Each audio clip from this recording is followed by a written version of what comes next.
Today I'm going to give you some introductory questions that'll hopefully help you start thinking about issues the way economists do. Your first question: why might it be cheaper to hire someone else to shovel your driveway than to do it yourself? Now with these questions, please try to come up with an answer yourself before you hear my answer, so you might want to pause this video.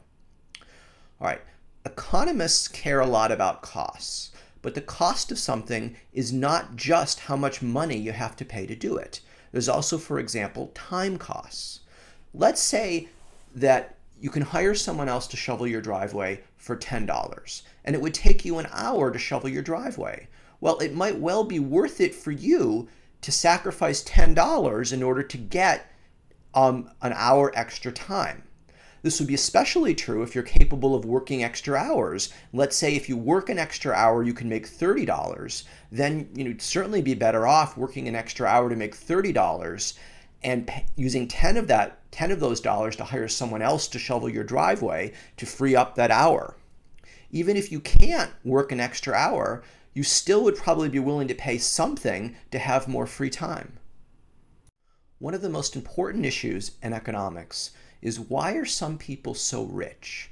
Poverty is easy to explain. Poverty is the natural state of mankind. For most of our existence, most people were very poor. They were lucky they usually had enough to eat.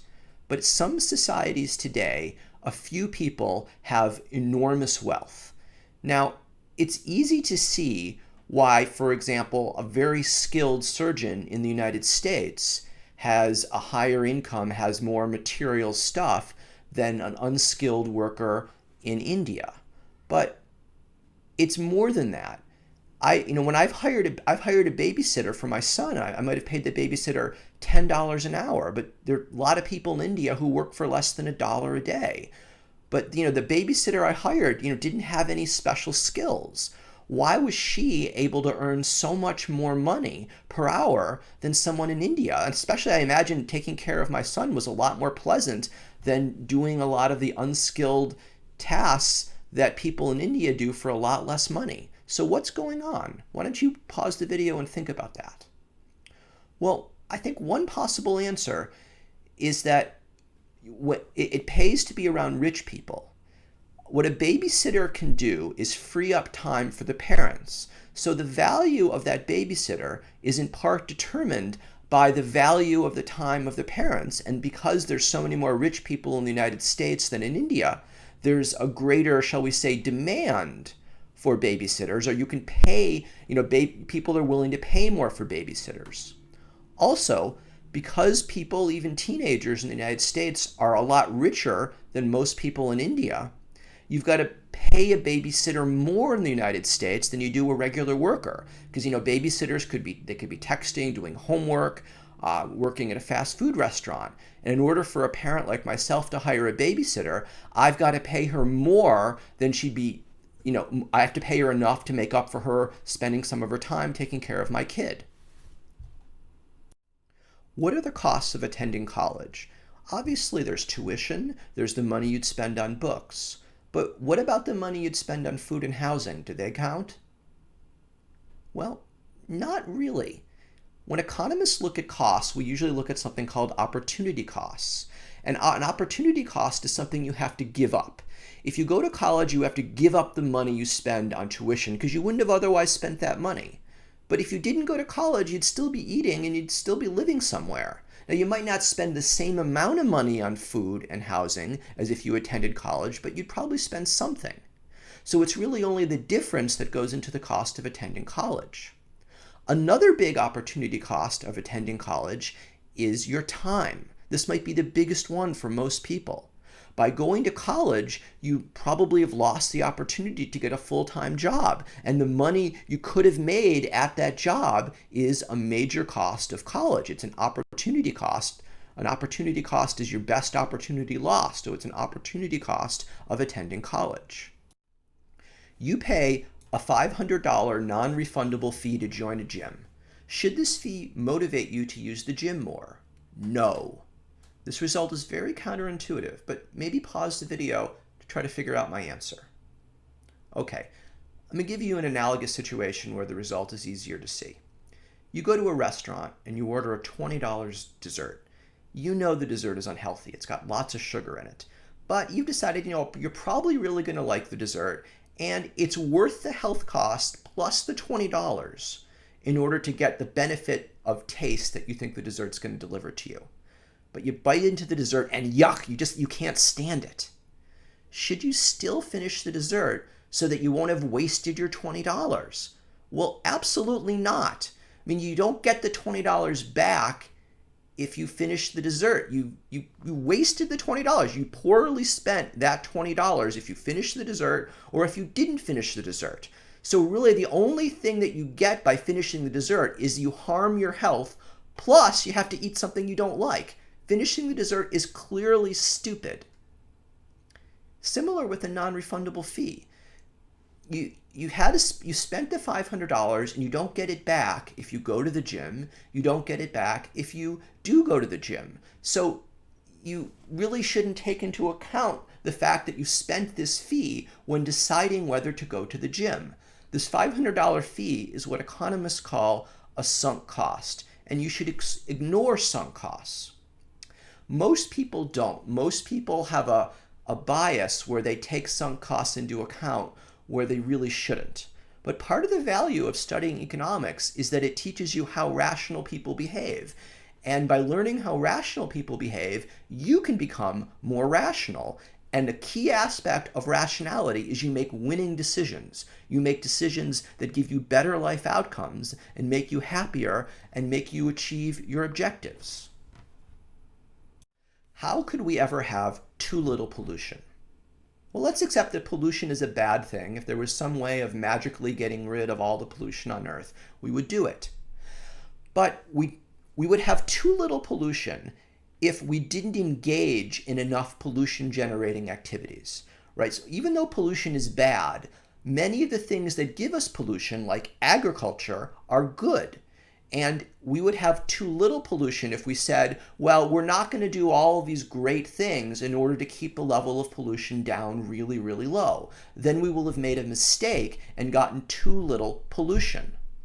I know this is a weird result, but let me go to a greater extreme. A country could have too few murders. And I don't mean like because there's bad people who deserve to die. But a country could have too few murders if they went to an extreme and they said, well, to make sure we have very few murders, we're gonna make sure that everyone is locked up at home at night, and we're gonna devote half of our budget to the police, and we're gonna have cameras everywhere. We're gonna make everyone take a lie detector test every single day to see if you've committed a murder. Country did that, they may in fact get their murder rate down to almost zero, but I would say they would have made a mistake. They would have had too few murders because the cost of having such a low murder rate would be too high. So this is a weird thing in economics, where when you look at the costs and benefits of different activities, you don't decide you want to get zero of a bad thing. There's an optimal level of bad things like pollution. If doctors become better at curing lung cancer, what would happen to the number of people who smoke cigarettes? Well, I think that the number would go up. Now, when deciding whether to smoke cigarettes, right, people are going to consider the costs and the benefits. Well, at least some people will. Maybe some people will rationally decide to smoke, don't at all consider the costs. And other people are just never going to smoke because when they were young, their parents said don't smoke and they believe them and they never question that. But at least there'll be some people who are thinking about smoking and they'll say, I'd like to smoke it, my friends are doing it, but I could get cancer and that's a bad thing. So if doctors become better at curing lung cancer, then the cost of smoking goes down, and at least some people, I would predict, would smoke more.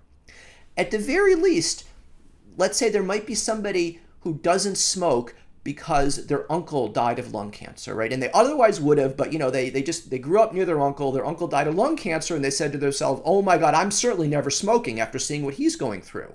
Well, if doctors become better at curing lung cancer, then fewer uncles will get lung cancer, and then there'll be fewer kids who see that and are discouraged from smoking for that reason.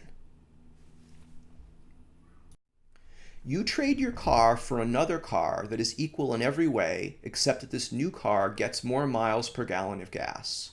Will you now use more or less gas? As with many things in economics, the answer to this one is ambiguous. We have two forces operating, but the forces move in opposite directions. And without looking at real data, we can't figure out which force is stronger.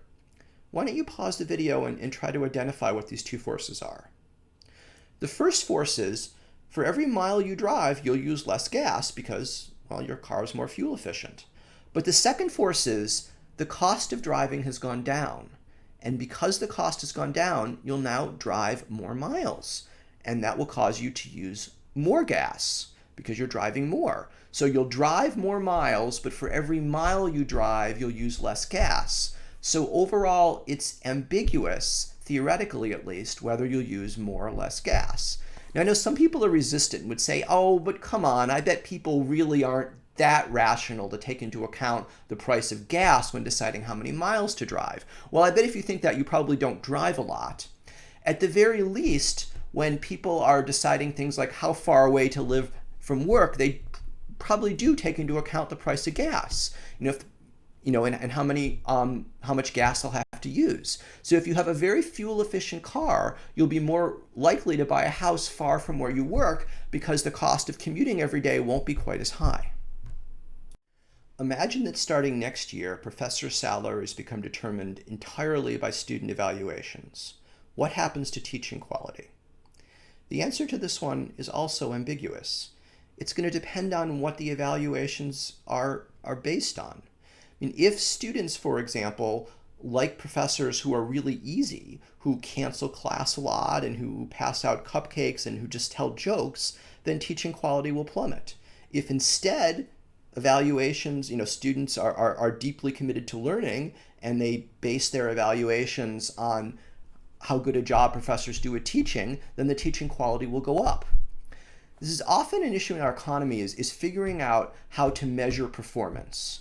You tend to get what you measure, but measuring is really, really difficult. And it's certainly imperfect to measure professors by student evaluations, but any other measure you also have is going to be imperfect. So you're always going to have some kind of problems. And companies that succeed, organizations that succeed, are the ones that do a good job of evaluating employees. Pretend that surgeons only got paid if their patients survived. Provide an example of how this could harm patients. Well, this is another example of evaluating people and paying people based on your evaluations. You could imagine with surgeons, we could say, look, surgeon, if your patient died, you probably messed up. So we're only going to pay you if your patient survived. Could this create any problems for patients? Well, I think it could. One is you can imagine, let's say there's a patient that only has a 5% survival if she gets an operation. But if she doesn't get the operation, she's dead no matter what. So that patient would probably want the operation. But from the point of view of the surgeon would say, wait a minute, even if I do a good job, there's only a 5% chance I'll get paid. I'm not going to do the operation, or I'll only do it if I get paid a huge amount of money if the patient survives, which means I'll only operate on rich patients. Another problem is you could imagine there are trade-offs. Maybe the surgeon is cutting into the brain and the surgeon has two choices. With one choice, the patient lives but has serious brain damage. With the other choice, there's a 50% chance the patient dies, but if the patient doesn't die, the patient will be perfectly fine. Now, maybe the patient would say, I would rather have a 50% chance of death than have the certainty of serious brain damage. But from the point of view of the surgeon, if the surgeon's only penalized if the patient dies, the surgeon will say, yeah, I'd rather, from my selfish viewpoint, I'd rather definitely give this person serious brain damage than inflict a 50% chance of killing this patient. Again, I know this would seem like a stupid way of paying surgeons, paying them only based on if patients survived, but there really isn't any good measure of pretty much any kind of employee. Whatever way you choose to measure output, there's always going to be some problems. There are going to be people gaming the system, or there's going to be perverse incentives. Why should you vote? The answer most people would give is, well, I should vote so I can cause my government to have better leaders. But I think that's a weak answer. The chance of your vote making a difference is really tiny, especially in a national election, right? Your vote only matters if it would otherwise be a tie, or otherwise the guy you don't vote for would have won by 1 vote. The chance of that happening is really minuscule. In fact, there's a significantly greater chance of you getting killed, in a car accident or something on the way to the polling place than of your vote making a difference in an important election. Also, your vote can only matter if the election was extraordinarily close.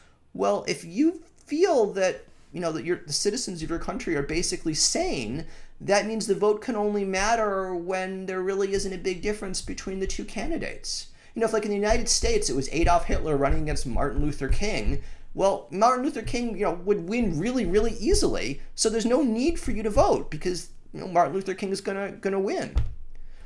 Now you might say, but what if everyone takes this into account and no one votes? Well, if that were true, if no one were to vote, you definitely should vote. But that's kind of like saying, well, what if dragons were to kill everyone who wore a red hat? Well, then in that hypothetical, you shouldn't wear a red hat. But the fact that you would not want to wear a red hat in a world in which dragons would kill everyone who wears red hats, that's not a reason for you not to wear a red hat in our world. Similarly, in our world, a whole bunch of people vote for whatever reason. And you should take that into account when decide whether you should vote. So I would suggest that you should only vote if you get some inherent pleasure from doing so.